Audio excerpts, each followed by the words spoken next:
Good evening, ladies and gentlemen, staff, students, and distinguished guests. I'd like to welcome you all tonight to the second annual Indigenous Focus Public Seminar hosted by Griffith University at our beautiful South Bank campus. I'm Julie Ballingarry, a PhD candidate from the School of Government and International Relations at Griffith University. I will be sharing tonight's chairing duties with my fellow PhD colleague from the School of Government, Bart Stanford. Tonight's event is centred around Indigenous voice and cultural integrity in Australia. This Social Sciences Week event is presented by the School of Government and International Relations, Griffith University Indigenous Research Unit, and the Centre of Governance and Public Policy. I would like to recognise the work of Professor Kieran O'Farkley, Professor Duncan McDonald, Tracy McPatt, and Angela McDonald of the Centre of Governance and Public Policy, and Professor Bonnie Robinson, Bronwyn Wolski, and the Indigenous Research Unit for planning this evening's event, and thank them for their ongoing commitment to raising the profile of Indigenous voices in political spaces. I would also like to acknowledge our distinguished guests in attendance this evening. Members of Griffith University Council of Elders, Uncle John Graham, and other community elders that are with us here tonight. Senior Public Servant, Inspector General of Emergency Management, Alistair Dawson, Vice Chancellor, Professor Carolyn Evans, Deputy Vice Chancellor, Professor Andrea Bishop, and our Head of School of Government and International Relations, Associate Professor Robin Hollander. Apologies are sent tonight from Professor Bonnie Robinson as she is not able to attend due to some family emergency. An expert panel has been assembled from our Aboriginal and Torres Strait Islander communities, and tonight they will explore how cultural voice can be utilised and embedded within the community as a whole. The panel will discuss how cultural voice is expressed and utilised to influence public policies and outcomes at the interface between Indigenous and non-Indigenous Australia. Before we hear from our speakers tonight, I would like to invite Uncle John Graham up for acknowledgement of country.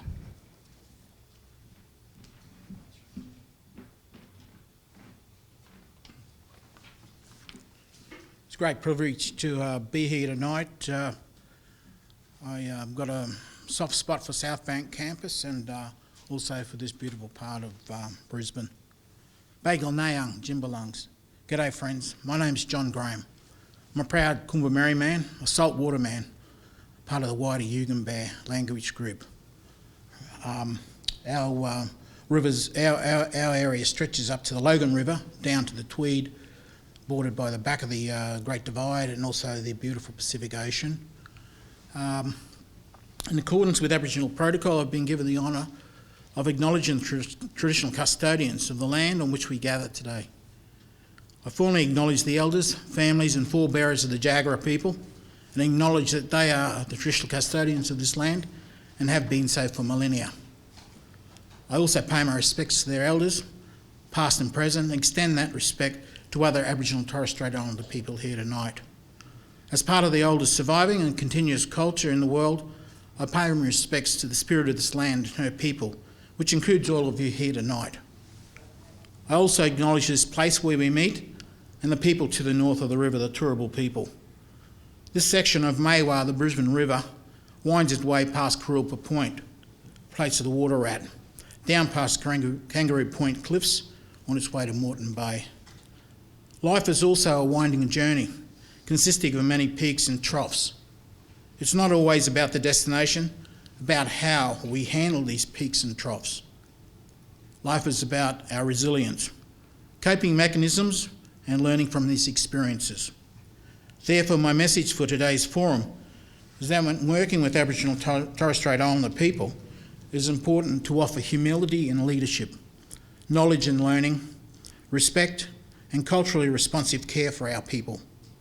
A better understanding and respect for Aboriginal and Torres Strait cultures, Islander cultures, develops an enriched appreciation of Australia's cultural heritage, which can lead to proper reconciliation.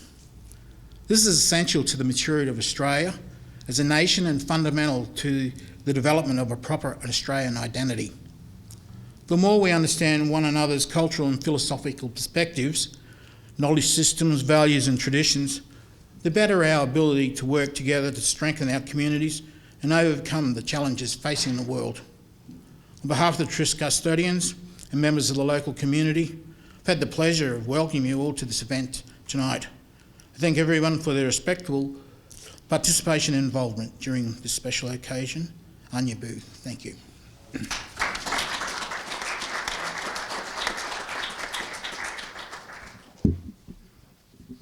Thank you very much for that acknowledgement, Uncle John. Tonight we have 5 speakers. They'll each be speaking tonight for 10 minutes approximately. We have Phillip Brookes, the Commissioner of the Queensland Family and Child Commission, Uncle Bill Buchanan, a consultant and board member of Reconciliation Queensland, Natalie Lewis, the Chief Executive Officer for the Queensland Aboriginal and Torres Strait Islander Child Protection Peak, Clinton Schultz, the founder of Marramuli Consultations, and Heron Loban, Dr. Heron Loban, a senior lecturer from Griffith University and qualified lawyer who has worked and practiced in commercial law, native title law, and criminal law. After our speakers have finished this evening, we will invite the audience to participate in a Q&A session. To close the event, drinks and canapes will be served outside on the balcony.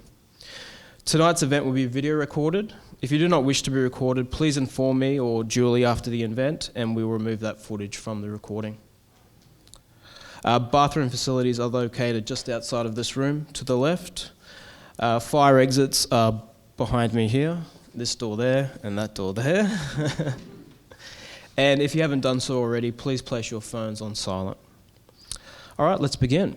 Our first speaker tonight is Phillip Brookes, the Commissioner of the Queensland Family and Child Commission. Phillip is a descendant of the Bidjara tribe, the Kari tribe, and the Dukabrook clan located on Spring Shore, Central Queensland. Growing up, Phillip spent the majority of his time living in Townsville. Phillip has held an esteemed career in the child, youth and family support portfolio in Queensland across a range of roles, including as Director Government Coordinator, Department of Communities Queensland, Executive Director Aboriginal and Torres Strait Islander Reforms and Regional Director of North Queensland at the Department of Child Safety, Youth and Women. Phillip is deeply invested in responding in ways that support and enable Aboriginal and Torres Strait Islander people and families and communities to exercise their responsibilities to heal, grow and prosper. Let's welcome Phillip.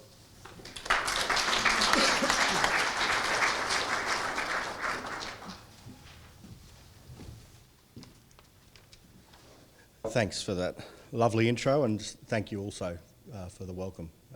Great words and kind words, and thank you for having us here and allowing us on your land. I also would like to acknowledge traditional owners on the lands on which we meet tonight, pay my respects to elders present here today, past and of course future. I'd like to thank Griffith University Indigenous Research Unit School of Government and International Relations and Centre for Governance and Public Policy for hosting this panel discussion tonight. What an esteemed panel. I've had quite some time with the people on this panel and you're in good hands, I can assure you of that. I've had a diverse career within government, child safety, police, youth justice, commissioning, procurement, contract management, central office, strategy, and now I'm currently in the Children's Commission as the Commissioner. And we're here today just to talk about how cultural voice is actually embedded inside of those things. One of the things I'm really excited about tonight, and I'm sure others on the panel may expand on it as well, is talk about the Our Way strategy. It's a 20-year strategy that the whole of government has signed up to, and there's some pivotal people that are on the panel tonight here that have made it happen.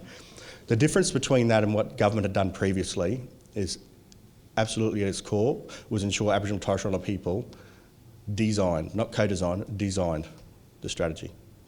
They were taking into the depths. So when we talk about the CLO process and it went into the cabinet bag, they were still part of that process. So people within, and I see quite a few here today that are part of the CLO process, that's absolutely unheard of, or very rarely has that ever done, if you're not in government, that you're part of that process. So I have to give credit, of course, to the executive arm of government for allowing that process. And the reason why it still shines here, and it was designed and delivered in 2016. I cannot remember another strategy past 2016 that's still here. that still today is still relevant, that community members or non-government organisations or peaks are talking about. The reason is because government opened its doors and allowed cultural voice. In a few weeks' time, I'll be stepping into a role of Deputy Director General in the Department of Youth Justice. I don't think I need to expand on that anymore, but I'll be really keen, again, to hear views and open views around what that looks like and how we can assist together to be part of the solution for our children and young people. Throughout my career, I've witnessed the value of cultural voice being heard and the impact it can have with the right audience. I urge all Aboriginal and Torres Strait Islanders to firstly believe in yourself. Take the power of your future into your own hands. You do not need permission to enact your destiny. Self-determination does not wait for you. Self-determination doesn't wait for others to give us power. It isn't something that can be given to us nor taken away. It is a way of being and doing. The Queensland Family Child Commission are currently championing a movement called the Families Are First movement. It's rolling across Queensland as we speak. The movement is exploring the self-determination of Aboriginal and Torres Strait Islander families and communities, highlighting their strengths and providing a platform to share their stories their way. If you're currently a young person in school within Queensland, an Aboriginal and Torres Strait Islander young person, you know you're more destined to jail than you are to finish school. You know you're going to die younger. But do you know, if you're a young girl, that you can be Natalie Lewis? Professor Bonnie Robinson? Do you know you can be Clinton Schultz? Uncle Bill Buchanan? And I'm sure there's others in the room. We are hearing yarns that show the strengths of our families and communities. True self-determination comes from within. We grow up with a narrative and consume an identity that is largely predetermined by society, stereotypes, and our systems. The identity is what you're told daily. If I tell you not to think of a pink elephant, what will you think of? We are one of the world's oldest living peoples. For thousands of years, we've thrived caring for our country, for each other. Children grew up knowing who they were and what their role was, their purpose, their standing. We had our own systems of government. For 60,000 years, we had our own economy and trade practices. For 60,000 years, we had our own ceremony. And for 60,000 years, our families were first when we supported each other. We all know and understand the impact that historical government policy and practices have had on our children and families.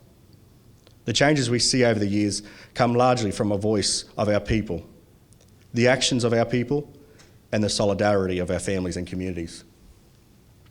There is still a long way to go, but it starts with us. We cannot mourn the past and never forget. Apologies, we can mourn the past and never forget. But we need to take ownership of our own voice, our narrative, our influence into the future. I find the next generation particularly inspiring in breaking down barriers, taking ownership of their pathways and changing the narrative. That's why the Queensland Family Child Commission has partnered with ACE Brisbane to deliver the Young, Black and Proud Scholarship Program for Aboriginal and Torres Strait Islander kids living in Queensland across the categories of education, training, arts, sport, or anything they aspire to. I'd like to use a simple example. A 12-year-old, Alia, she dreams one day of being a ballerina. She shares with us, and I quote, "I want to show all children that it doesn't matter what you look like. You can achieve anything.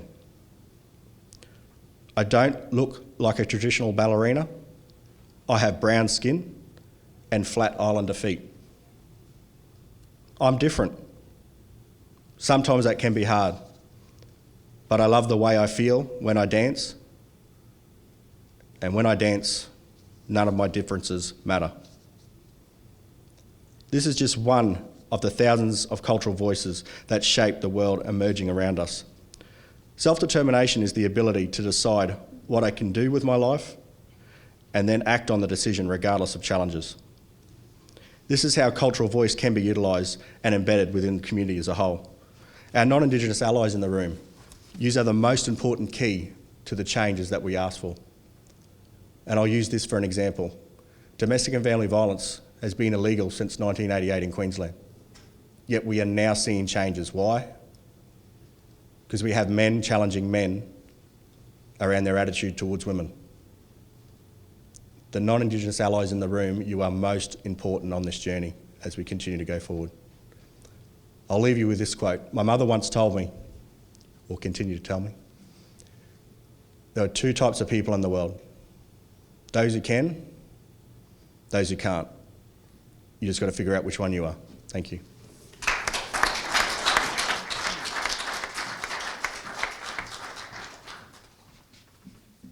Thank you, Philip. Our next speaker is Uncle Bill Buchanan. Uncle Bill is a descendant of Kuma Gwamu First Nations people of southwest Queensland, a former Aboriginal co-chair and state coordinator at Reconciliation Queensland, and he is a serving Aboriginal elder and respected person of the Murray Courts in Queensland and an ambassador of the National Indigenous Cancer Network. Please welcome Uncle Bill.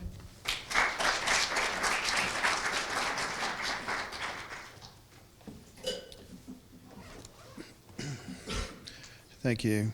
And thank you for inviting me to, I suppose, come and share some thoughts with you this evening. But before I do, I'd like to acknowledge Uncle John here as a fellow on the Elders Council at Griffith, which I was fortunately invited to join recently, and also acknowledge the traditional owners for this land, past, present and emerging. But also to acknowledge that the matters we talk about today impact across the whole of the nation at some point. We're talking about voice, and particularly here in Queensland, as a person who's been actively involved in reconciliation matters here in Queensland for quite a number of years. In fact, I feel like I was born into this, like most of you. I think the important thing is that we need to acknowledge that our First Nations people are very much, in a position where for the last 230, we're coming up to 250 years. Next year is the 250th anniversary of Captain Cook visiting our shores. Well, he wasn't captain then, he was a lieutenant. And we as a state will also be going through this whole process of acknowledging that. And I suppose the question for us in terms of voice is, where is the Aboriginal voice in this process, and what is the recognition of that? Now, the government recently responded, and moving along into what I want to talk about, we use the term cultural voice. Cultural voice up to the present day has had quite a different meaning to the cultural voice that we aspire to. Okay, and that's something that we need to get fairly clear. Most of the cultural voice that we experience in terms of influencing government and policy has been done in a position where we haven't reconciled around a whole heap of key matters. We're still in a process at this point. It's only been a very brief period in our history, the last 20 odd years, that we've had the report from the Council for Aboriginal Reconciliation, which has suggested that we actually need to reconcile a whole range of issues. And I'd like to leave you with some thoughts this afternoon around some key issues of reconciliation that need to also be part of what our new voice needs to be, and how will we know if our new voice will actually be authentic after a reconciliation process. Quite a different twist on what the other speakers might talk about. But the reality is that everything that they're talking about now is about our current situation and how we've tried to maximise the opportunities and the benefits, and how we've sort of got better at that over the past years. The reality is things are going to change quite dramatically, as we've seen in Victoria. That state has now moved into negotiating treaties. So this has actually led our people to begin to think about our voice as being a sovereign voice, not a voice of people who've been persecuted, not a voice of people who are aspiring for some recognition under a white legal framework, but potentially as a group now who have a recognition of our sovereignty. And as an Aboriginal and Torres Strait Islander person, as Aboriginal and Torres Strait Islander people in this country as citizens, once we have gone through a treaty process, one could say that we will be dual citizens. The future is that we will be recognised as our First Nations, as citizens of our First Nations, as well as Australian citizens. So this actually has an interesting, and bearing in mind that those First Nation citizens are all originally and uniquely Australian. So what does citizenship and cultural voice mean in the Australian sort of citizenship context versus the one that sits in the First Nation person's context? And I want you to really begin to think about that and explore that, because a lot of our problems also extend from the fact that our First Nations people have not had the opportunity to actually conciliate, or to go through a process like reconciliation. The key word is conciliation. So if you understand that. And there needs to be conciliation around some key issues before we actually can begin to look at reconciliation. And so in that particular process, we continue to have the emergence of leaders under a white legal framework who are Indigenous voices to government, and yet there are a lot of First Nations people who are not empowered. Now, once we move through a treaty process, the whole of the First Nations population will be empowered through its sovereignty and its recognition in that process.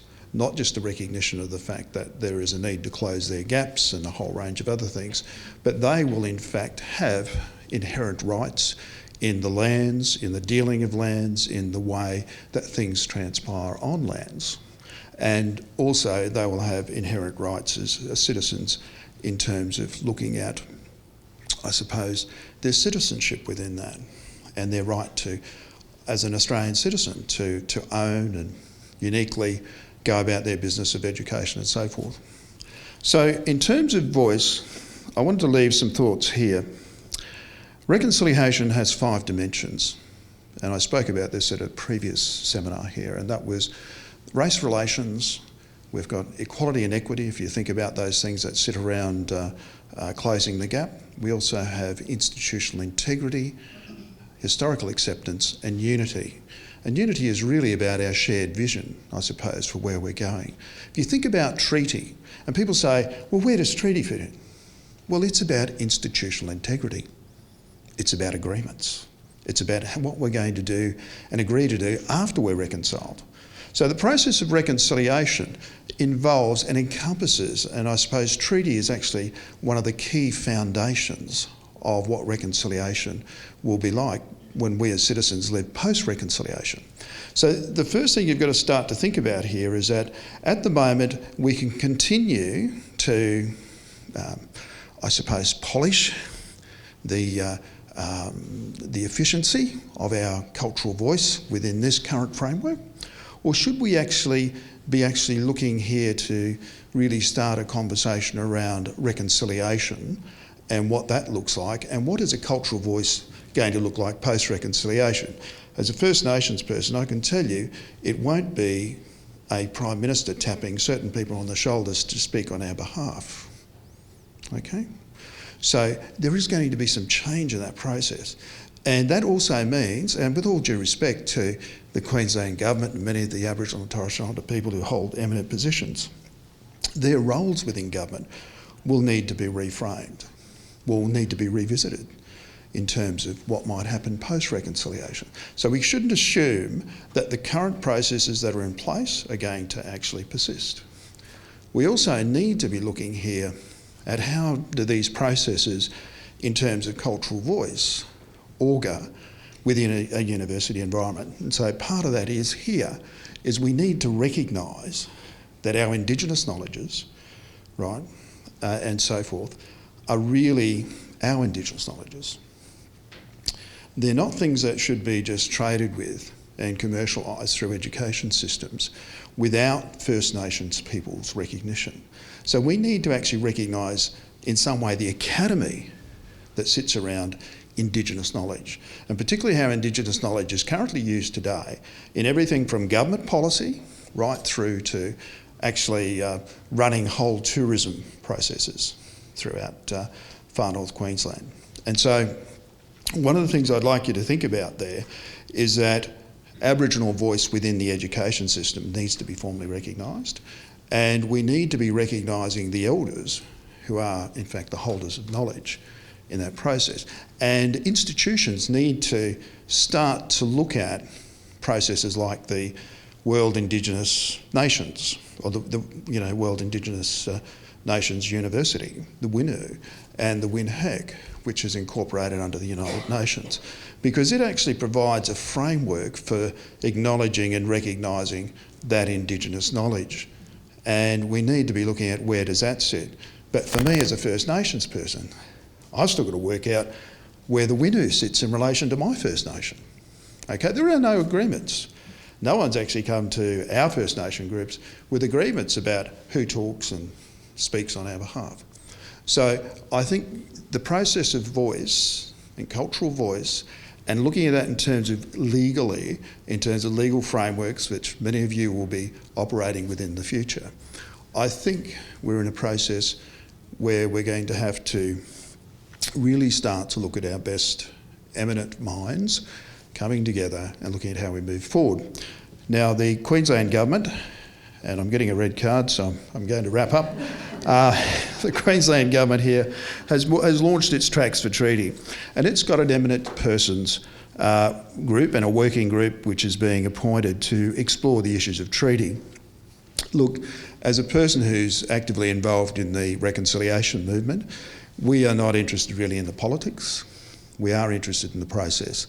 And it sort of needs to be said, Tracks to Treaty, when it was launched, didn't have bipartisan support in terms of a political process in Queensland, and it needs it, and it needs it badly. And we've certainly called in the past and called publicly for the leaders of the opposition as well to really get on board with that process. We as Aboriginal people don't want to come to the next election and have a whole process that we may have invested time in, and Torres Strait Islander people particularly going through their autonomy discussions now. We don't want to really come and see it just being another political football. So cultural voice needs to be legitimised. It needs to be put into a legislative process which keeps non-Indigenous Australia honest. Thank you.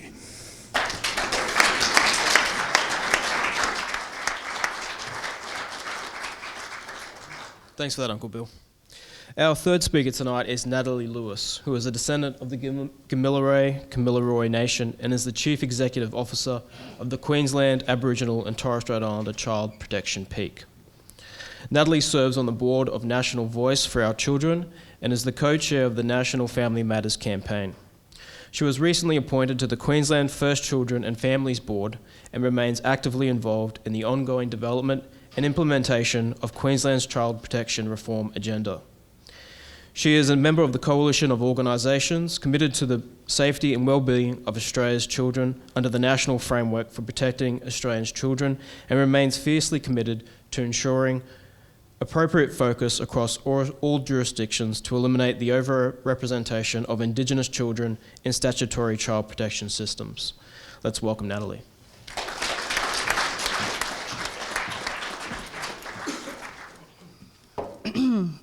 Thank you. Okay, 10 minutes. I've got like 5 points, so we'll see how I go. Can I just acknowledge that we meet tonight on the lens of the Yagara people, and can I pay my respects to their elders, both past and present, and to the elders here in the room. Auntie Chick, who always keeps me on my toes, and certainly I hope that my words and intent here tonight honour both my ancestors and yours. As an interesting point you were making there around voice, I think that as a peak body and as the CEO of the Queensland Aboriginal and Torres Strait Islander Child Protection Peak, we're often now called to the table, to provide advice. And I spent probably the first 2 of my 8 years at QuatSIP screaming from the sidelines because it was a really challenging time to try and influence policy and practice in a system that was absolutely failing Aboriginal and Torres Strait Islander children. So while a seat at the table is certainly no measure of success, I make it very, very clear that I am no one's cultural advisor. For us, it is absolutely about using that opportunity to create the space and a platform for Aboriginal and Torres Strait Islander children and their families to have a say and to lead the decisions that most profoundly impact upon their lives. So I don't think that we've provided to date this sort of shortcut, you know, to all things Aboriginal and Torres Strait Islander that impacts on children in the child protection system. I think what we've tried to do is raise the bar and the expectation that we need to move from this space of cultural advice. That doesn't cut it. What we're talking about is cultural authority, and that is only and always vested within our families and within our communities. So it is not the place of organisations like myself to provide the answers and the go-to, you know, the responses that impact the lives of Aboriginal and Torres Strait Islander children, but it is to carve that pathway so that they have voice and they have a real say in the things that happen in their lives. One of the challenges that we've certainly faced around the child protection stuff is about getting recognition that that connection to kin, country and culture is absolutely inherent in the best interests of children. It's not an afterthought. It's not discretionary. It's not subject to available resources or the cultural capability of individual workers that engage with our families. It is a right. And so if we acknowledge that all decisions that are made about an Aboriginal or Torres Strait Islander child must involve their families and must be considerate of the long-term ramifications of those decisions on that child's right to cultural continuity. I would suggest there's still very much an opportunity for you guys to engage in the process. At the moment, the Child Protection Act is again being reviewed. There's a specific focus on the topic of best interests, and certainly what we would like to see out of this process is very clear recognition that it is not an afterthought. Cultural continuity is absolutely a core element of the of safety and well-being, but certainly the best interests of all Aboriginal and Torres Strait Islander children. I think some of the examples that I can provide around trying to restore some integrity in terms of voice, there have been many Aboriginal and Torres Strait Islander people for many decades, way before me, much smarter and much stronger than I am, that had advocated for the rights of Aboriginal and Torres Strait Islander children. And when we look at things like the Bringing Them Home report, and we look at the testimony that is borne out in those reports, I feel very disappointed when we looked at what eventuated from that was the child placement principle in terms of a hierarchy of placement within legislation across all jurisdictions. And I think while that was celebrated by some at some point, on reflection when we look, that did not uphold the spirit of the intent of those words in that report, nor the advocacy of many Aboriginal people for decades before that and through the ACCA movements. So we embarked on a piece of work probably about 5 years ago, where we actually undertook a process of trying to reclaim the intent of the child placement principle. We tried to reconceptualise it in terms of 5 constituent elements that truly gave effect to what those words meant back then. Because when we think about it as the hierarchy of placement within legislation, what we're saying is that we only care about an Aboriginal child's right to connection after we've made a decision to remove them. So when we developed the concept around the child placement principle being made up of 5 constituent elements, those elements were about prevention, about children's rights to stay connected to family and to culture, and to be raised by those families, and for families to have equitable access to the supports that they needed for their children to thrive. The next element is about participation. That is fundamentally the most clear expression of self-determination that we have across those 5 elements. That is about every single family having a right to participate in the decisions that impact upon their children and upon their family as a whole. The third element is around partnership, and that's about partnerships with Aboriginal and Torres Strait Islander people and organisations and communities outside of the statutory agency. That's about clearing a path to voice in the decisions that impact upon us. That means in legislation. That means in the policy formation. That means in the design and delivery of programs. Sorry, getting dry mouth. Now I'm going to lose track. The fourth element, of course, is placement. Now, while it still appears as a hierarchy within legislation where you've got this sort of preferred list, in my opinion, compliance with the child placement principle means the top order option only. The children must be placed within their family and broader community.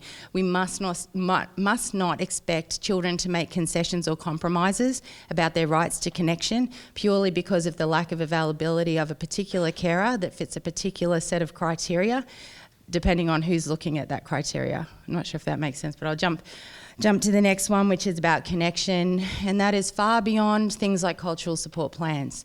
I have seen the most horrendous examples of what people think constitutes cultural continuity for our children. I think the worst that I've seen is that if a child does their homework in a particular placement 4 nights a week, that they're allowed to have 1 hour a night, 1 hour on a Friday of watching an ITV.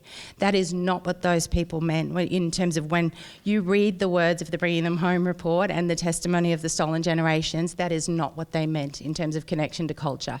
So we need to do far better. So the child placement principle, I think, has now in Queensland been, all 5 elements is now embedded in the legislation in Queensland.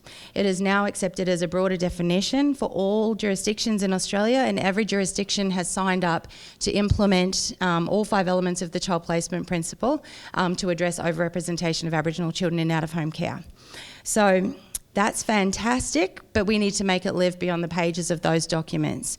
Where we see the greatest change, I'm looking for that card to pop up on me here, but when we did the analysis of how do we create transformational change in the Queensland child protection system, the 5 elements was the first bit. But the second part was actually understanding that there are these different system elements at play, and we need to make sure that that child placement principle is visible and given life at every one of those levels. The first one was legislation. It was easier than I thought it was going to be, but it's there. Policy, in terms of the strategy that Phillip talked about, the Our Way strategy articulates a series of policy commitments around addressing overrepresentation. The programs bit, absolutely. We're seeing local participation in design and delivery of services and a much greater commitment to not just community control, but Aboriginal-led initiatives to address the issues that are impacting on our communities. All right, see you there. Now you made me lose track which element I was up to. Okay, let me just tell you the one where it falls down each and every single time is processes. That's about being comfortable with sharing power, about decisions, whether it's about recruitment, whether it's about procurement processes, contract management. They're the bits government are having a real challenge in sharing and in letting go. And I think unless we start to address that, then those are going to remain words on paper in the legislation and in the commitments nationally under the national framework. So I've got so much here to say, but I know my card's just come up. So it's time for me to go. All right, thank you.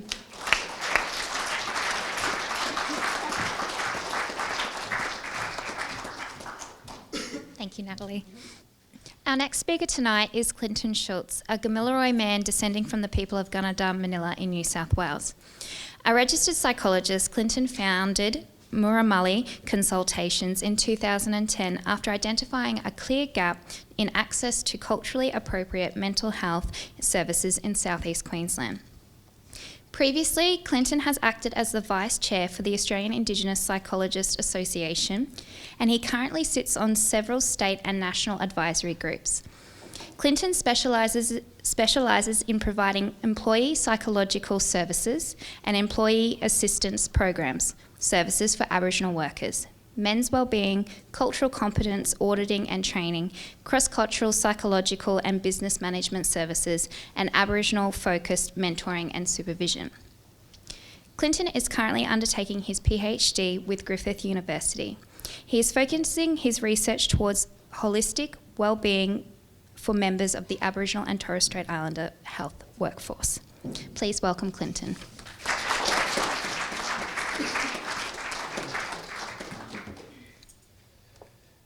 Yama Yamande Nyangi Nangu Yagra Turubu Yalagemawu Nama Yalagir Naya. I'm going to completely flip what I was going to speak about tonight after listening to other panel members. Anybody who knows me in this room knows I'm a give me a microphone and I'm going to tell you what I really think. And I think that's why Auntie Bonnie actually asked me to come here tonight, is because at times these conversations around what equals cultural authority, cultural integrity, sometimes get dragged away from being rooted in any essence of law and culture. And for me, that's Dirya Gamel. Dirya Gamel from Gabaloo Bidui, meaning from the beginning of time, the beginning of consciousness. That's how old our law is, our systems. And without having any understanding of that, you can't have an understanding of what actually gives you the right to speak about culture, to who you can speak, what audience, and about what information. It's an embedded process, and it starts from really young, and it continues throughout the life, never ceasing. Learning is forever. And I completely understand that a lot of our Aboriginal Torres Strait Islander people have had that opportunity taken away from them. And that's a real shame, because that's the most protective thing that we've actually got for us as Aboriginal peoples. I'm Gamilaroi. I don't actually go out acknowledging myself as Aboriginal anymore. I'm Gamilaroi. That's who I am. That's my people. I'm First Nation people from that area, that country. I'm not on country here. This is Yagara country. And that's Turrbal country just over there. And I'm fortunate enough to live on beautiful Yugambeh country. And my mum is fortunate enough and have really strong connections with people over on Majiraba, Quandamooka peoples and Nunukal peoples. All different culture, all different law. So what I've had an opportunity to learn through Gamilaroi and through Dirya Gamel, Mal Dirya Gamel, law of self first. Understand yourself before you try and speak about anything else, is that I don't actually have the right to speak about cultural business on other people's country. So all I'm going to actually speak about tonight is what I know as Gamilaroi, because I don't speak on behalf of Aboriginal people. I only have the authority to speak on what I know as Gamilaroi. And that's come through a process of Namali, which is to see, to watch, to observe, and to absorb. First stage, how you start gathering information, knowledge. And then you can move on to Winangali. To hear, to listen through these binas here. To know, so that you can remember. Only then do you have an opportunity to actually Namali, to Guali. After you've Namali, Winangali, you can Guali, you can speak on what you've had an opportunity to observe and absorb, to listen to and learn and remember, to know. First thing I learn is I only have the right to talk about what I know, not what I don't know. So that's what I root myself in, is just talking about what I know and trying to avoid what I don't know. And once I've gone through that stage, that gives me the right to speak to people who haven't gone through that stage yet. Nobody else. I haven't got the right to speak on behalf of these beautiful elders that we have here today. They know far more than me. They've spent far more time on this planet, absorbing, listening, having an opportunity to know. One day I'll get to a position where maybe I'll be able to Namali Gu, which is to be able to do that whole first process of seeing, observing, absorbing from a higher level. Winangaligu, which is the same with the listening, hearing, listening, knowing, remembering and knowing from a higher level, which then will give me an opportunity to once again, Gualigu, be able to speak at that higher level, about higher level information. So I think when we want to talk about cultural voice, we really have to start getting back to understanding that we do come from the oldest ongoing cultures on the planet, but I think we're at a real risk at this point in time of allowing ourselves to get too far removed from that, to a point where I don't think we're going to be able to claim ourselves as the oldest ongoing culture on the planet, because we won't be able to be identified by our ancestors and by those coming in the future, because it's all connected. We don't just live on this, exist on this plane by ourselves now. They won't know us. They won't be able to hear us. They won't see us. So I think it's important that we really root these conversations back in notions of law and culture, because that's who we are. That's who I am as Gamilarai, and it's important to me. Gabanindu, Jiduai. Thank you.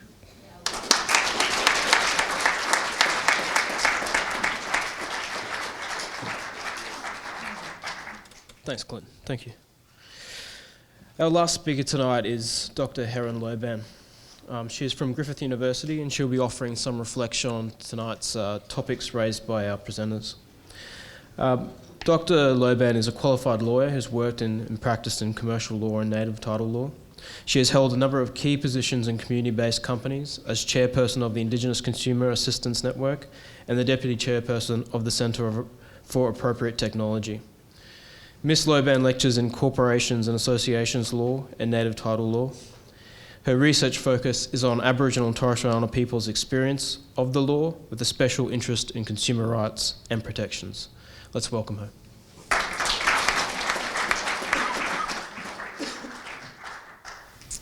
Okay, so I too would also like to firstly acknowledge the traditional owners of the land on which we're meeting today, acknowledge Uncle John, Uncle Bill, and also other elders in the room today. So thank you for that fine introduction. What I am actually doing this evening is filling in for Bonnie. So Bonnie has given me the privilege of sharing her wisdom and her insights into this evening's topic, and she sent me through her presentation, so I'll just be reading Bonnie's presentation. So these are not my words of wisdom, they're Professor Bonnie Robertson. So I would like to begin by acknowledging the traditional owners of the land on which we are meeting here today and pay my respects to their ancestors, elders, past and present. I would also like to thank the collaborative team from Griffith for organising the most important event, and most importantly I would like to thank our guest speakers, all esteemed scholars and representatives for our people, for the following contributions. Firstly, for sharing with us their insight, vision and summation of the voices of Indigenous Australia. Secondly, for their profile of critical issues that speak to the experiences of Indigenous peoples and the theme of marginalisation that continues to be prominently experienced by Indigenous Australians in today's world. And thirdly, for highlighting the policies and systemic practices that continue to impede the development of Indigenous affairs and for providing us all with the challenge of working in partnership and to find a way forward. It is important to acknowledge that whilst much may have appeared to have been accomplished in the lives of Indigenous people over the past 200 years, there is much that we are yet to achieve. I think it would be safe to surmise that most people here are only too aware of the reality for Indigenous communities in today's world in terms of health, housing, education and employment and self-determination. And to know that whilst we may be seen as an enlightened and progressive country, for Indigenous peoples, many aspects of their lives in terms of policies, programs and practices are indeed going from bad to worse. You only have to look at the social indicators for Indigenous Australians to know that despite the millions of dollars invested, Bonnie's put millions, but I think it's billions anyway, millions of dollars invested in Aboriginal issues, there is still a social and political crisis on our hands. The plight of Aboriginal and Torres Strait Islander peoples to have their human rights acknowledged, honoured and upheld has been the source of many reports, reviews and inquiries by royal commissions, parliamentary committees, government agencies, human rights and equal opportunity commissions and respected United Nations bodies over an inordinate period of time. Indeed, the voices of Aboriginal and Torres Strait Islander peoples, agencies and representatives have all acutely espoused the history of disadvantage and oppression that continues to be present in the lives of too many First Australians. And yet the plight of many Indigenous Australians continues in today's world. While many reports over the years have given promise of a new way of engaging with our people, purportedly based on the adoption of culturally inclusive, responsive and respective policies, practices and programs, too often actions taken by successive governments and industry providers to charter a new way forward has left too many of our people with an increased sense of dependency, disappointment and despair. The most glaring, measurable outcome in the lives of our people as a consequence has been the nexus between policy commitments and the retention of discriminatory and unjust practices, often bereft of the principles of cultural inclusion, respect or responsiveness to Indigenous human rights. The stories from our esteemed colleagues have spoken clearly to this ongoing social concern. Through their words, they have highlighted the reality of daily injustices that continue to hamper the well-being and education of Indigenous Australians.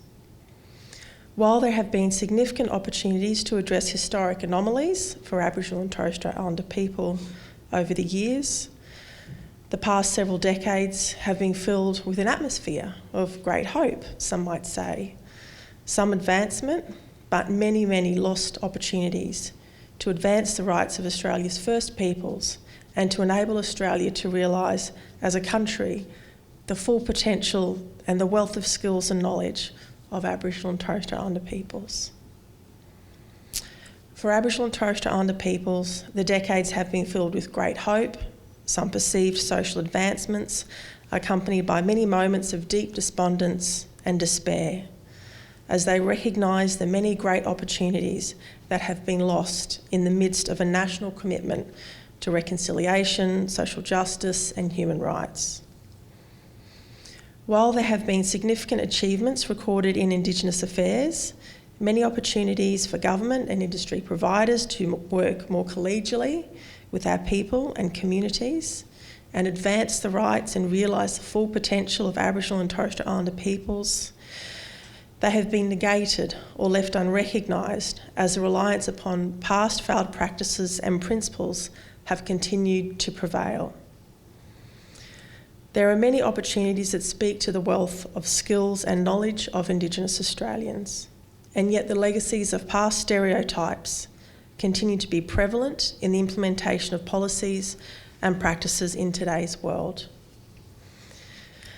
There are so many reports that have highlighted the complexities in the mismanagement of Indigenous affairs and afforded a clear pathway forward.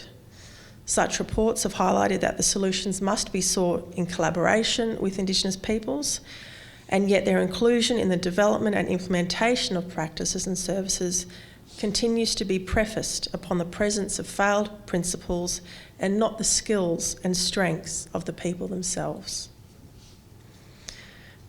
Sadly, too many Aboriginal and Torres Strait Islander people still live shorter, live less healthy lives, with lower socio-economic outcomes than non-Indigenous people.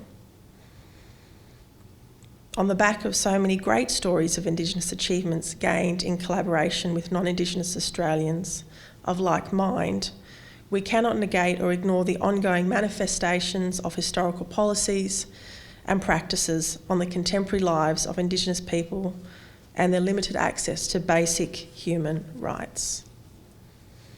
Importantly, our esteemed speakers have afforded us with clear insights into steps that must be taken to accomplish for Indigenous Australians just and meaningful change. When we speak of working in partnership with non-Indigenous peoples and adopting a more responsive and collaborative approach in policy and program development and design, we say it with a sense of urgency and a compelling plea, as there is a growing sense of despondency amongst Indigenous peoples that whilst much is said to be different in their lives, many of the historical injustices still apply.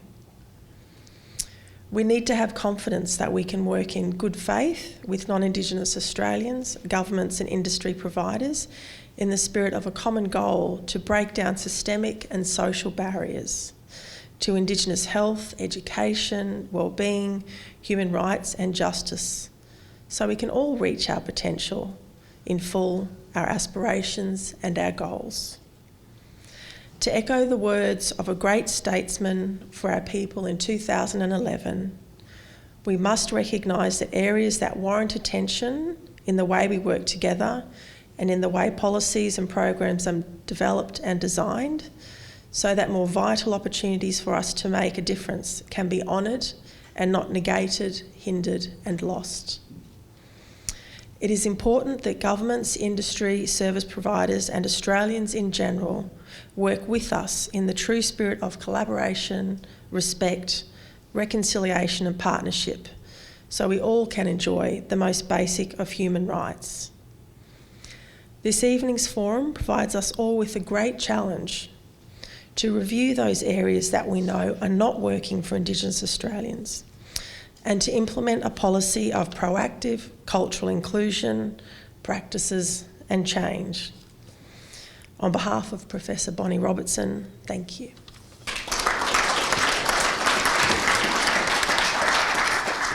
Well, can we thank our presenters again this evening?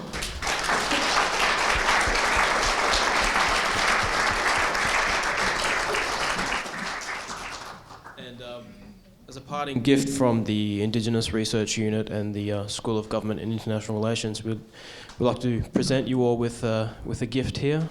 And thank you very much for your contribution to this event, sharing your experiences and insights into how cultural voice can be embedded within the community. So thank you very much.